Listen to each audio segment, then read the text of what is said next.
So that's positive because we don't always get that. The other thing is that I kind of, when I look at how teams have been affected, nobody's. If you lost most of your games, guess what? You're still in the same position. If you won most of your games, guess what? You're still in the same position. Nothing in these kind of plans says that we're not going to get 20 games. Nothing in it says that. They're just planning for the worst case scenario.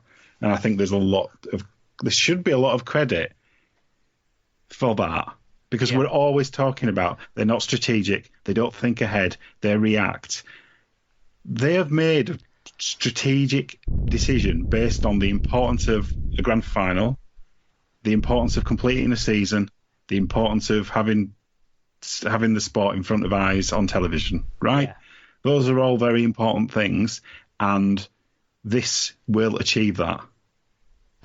So that's why I think it's a good thing. Yeah, nothing that has been decided and changed through this COVID period, I don't think, has been with the best interests of our... nothing that has been brought in hasn't been with the best interests of our sport in mind. That's what the driving motivation here is, what is best for our sport, our clubs. So securing the loan, waiting as long as we could into the furlough period and that sort of stuff to resume matches, striking that balance between what rebates we might have to give to Sky versus what costs we'd have to be of paying our players to be back in operation when we can't get extra new pieces of income coming in through ticket sales, match day revenues. Striking that balance, I think they've looked at it all the way through like that, and so many people have consistently said it's all about fulfilling the Sky contract.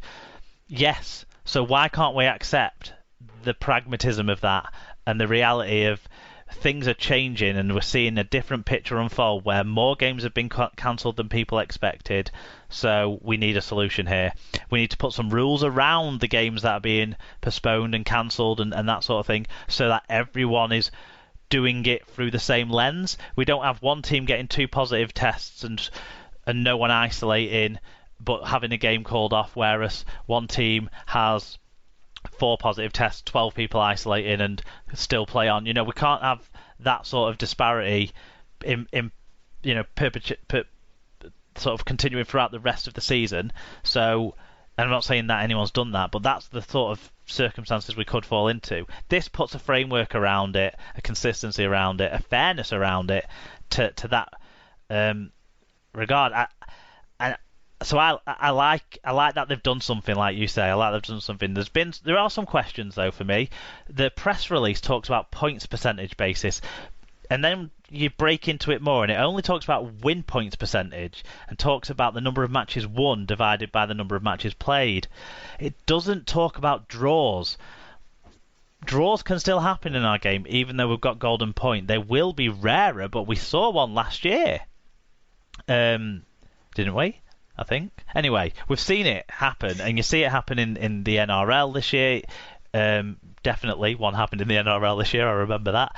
You even see it in American football, where their overtime doesn't settle results very occasionally. What happens in that instance? I would suspect that they meant to include it more as a points percent. When the headline was points percentage, it was meant to include the circumstance of a draw as well as being half a win. But yeah, so that's something that they haven't ironed out in the press release and in the rule change wording. So I've got a question over that. I suppose the other questions aren't ones that necessarily I worry about as much, but can teams manipulate the system? So we have talked a bit about this already.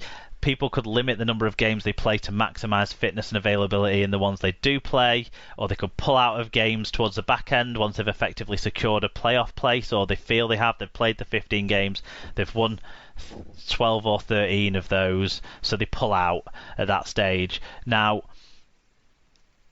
in theory, those things can happen if the regulations are met. So like you say, are people going to start faking positives and then faking the test and trace issues relative to those positives? That would be beyond the stretch of my reasonable imagination, to be completely honest.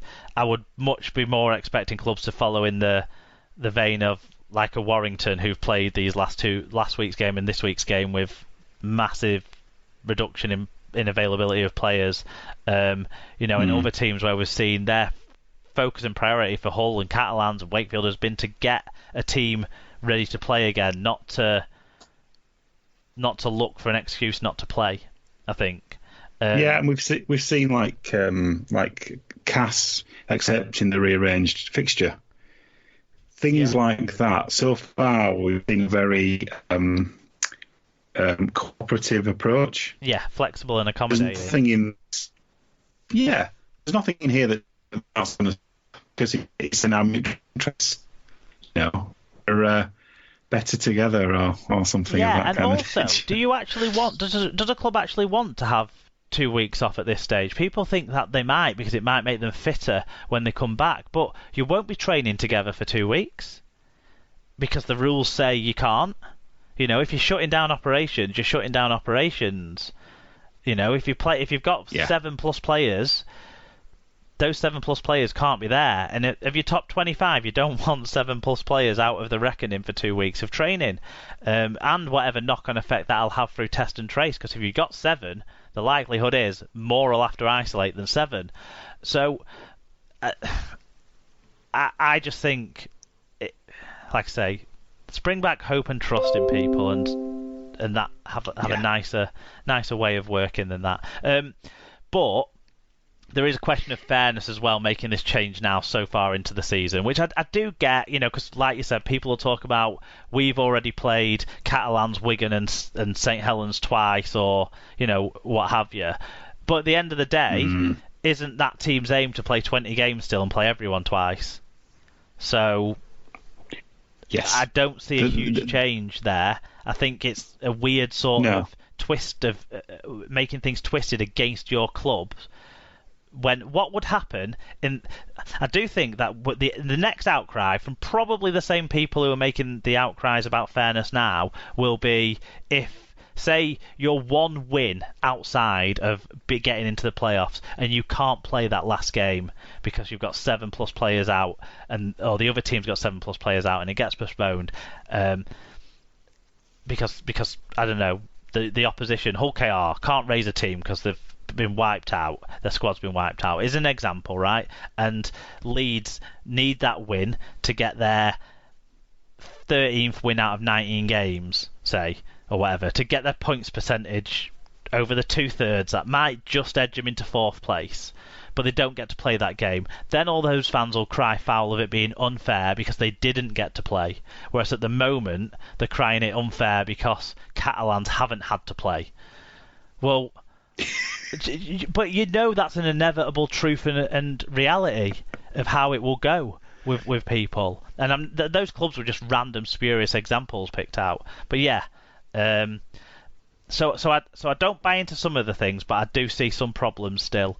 And I do understand that why people think a team might benefit from getting to cancel a fixture, whereas we've had to play it. But if you win the fixtures you play, doesn't matter. Yeah. So why are fans assuming the team's so shit it's going to lose, and every other team is so awful that they're gonna do some sort of scam? Anyway. Yeah. Because every other team is bent, but except my team, which are all angels. That's the answer. Yeah, and the RFL hates my team. There's another thing that's come out of all this. There's been a lot of players saying it's a joke or questioning it in a roundabout way or what have you. Some of them are Super League players. Some of them are players from outside of the Super League, so obviously it's not directly affecting them. But is that right? Do you think that our sport wants that to be happening with prominent international caliber players like Joshua Charnley coming out and criticising the decision?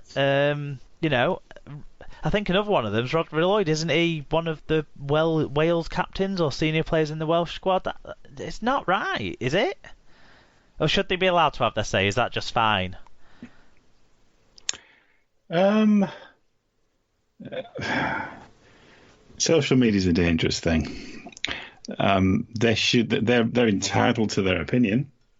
They're entitled to say what they like within their, teams. They're entitled to use it as ammunition to kind of motivate themselves, to kind of say we're going to overcome this perceived injustice or difficulty. Reacting and putting it on social media is a bit stupid, frankly, but it's not the worst thing I've seen on social media today. No.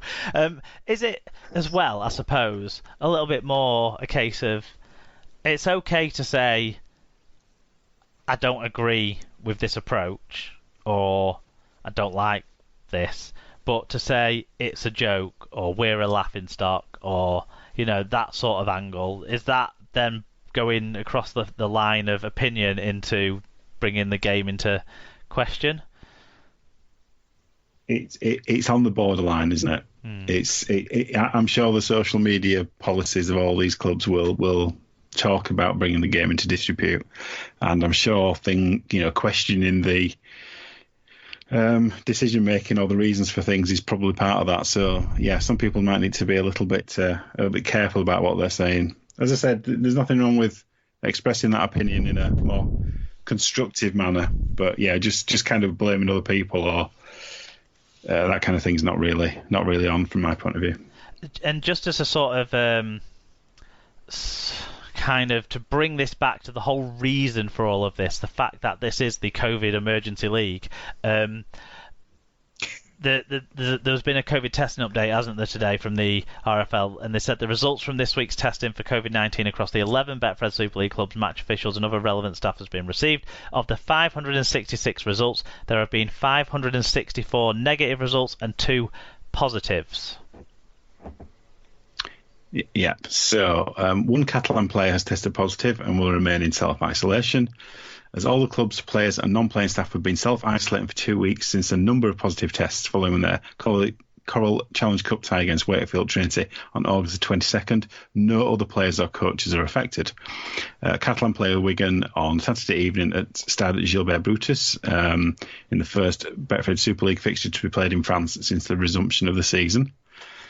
Yeah, the other positive test was from a Wakefield player who has been self-isolating since September the 1st anyway, meaning none of the other Wakefield players or coaches have been affected either, so Wakefield will play Hull FC on Thursday as planned. So that's positive that most of the results are negative, positive that none of the people that have been positive have caused any ripple effects, but a reminder that you can't control this as much as people might think that they can. They can't just play with how this works, and it's almost like lucky that those players hadn't come back to training before the positive test result, because otherwise it could have had a ripple effect.